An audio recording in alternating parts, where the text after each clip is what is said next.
ప్రసిద్ధ పుణ్యక్షేత్రం తిరువన్నామలై అరుణాచలంలో తీవ్ర విషాదం చోటు చేసుకుంది. గిరి ప్రదక్షిణ చేస్తూ ఉండగా ఉన్నట్టుండి జరిగిన ఊహించని ప్రమాదంలో ఆంధ్రప్రదేశ్కు చెందిన ఒక భక్తుడు ప్రాణాలు కోల్పోయాడు. కష్టాలు తీరుతాయి అన్న నమ్మకంతో ఆలయ గుహలోకి వెళ్లిన ఆ భక్తుడిని మృత్యువు తీసుకెళ్లిపోయింది.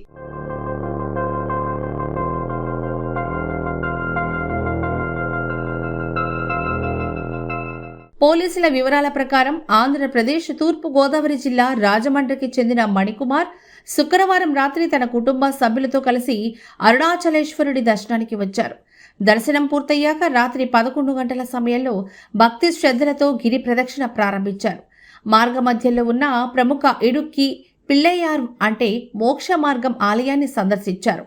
అక్కడ ఉన్న చిన్న గుహలో నుంచి దూరి బయటకొస్తే కుటుంబ కష్టాలు తీరుతాయనే నమ్మకంతో మణికుమార్ ఆ ఇరుకైన గుహలోకి ప్రవేశించారు.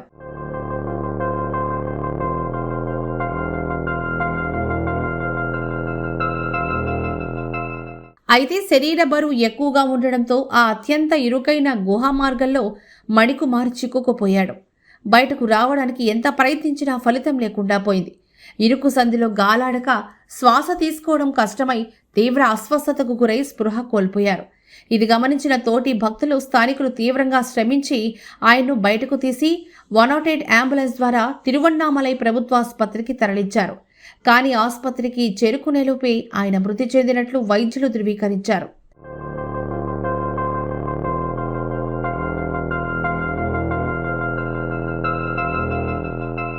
మృతదేహాన్ని పోస్టుమార్టం నిమిత్తం తరలించిన తిరువన్నామలై పోలీసులు కేసు నమోదు చేసి దర్యాప్తు చేస్తున్నారు. స్వామివారి దర్శనానికి వచ్చి భక్తుడు ఇలా ప్రాణాలు కోల్పోవడం కుటుంబంలోనూ భక్తుల్లోనూ తీవ్ర శోకాన్ని నింపింది. ఇరుకైన గుహల వద్ద భక్తులు తగిన జాగ్రత్తలు తీసుకోవాలని అధికారులు సూచిస్తున్నారు.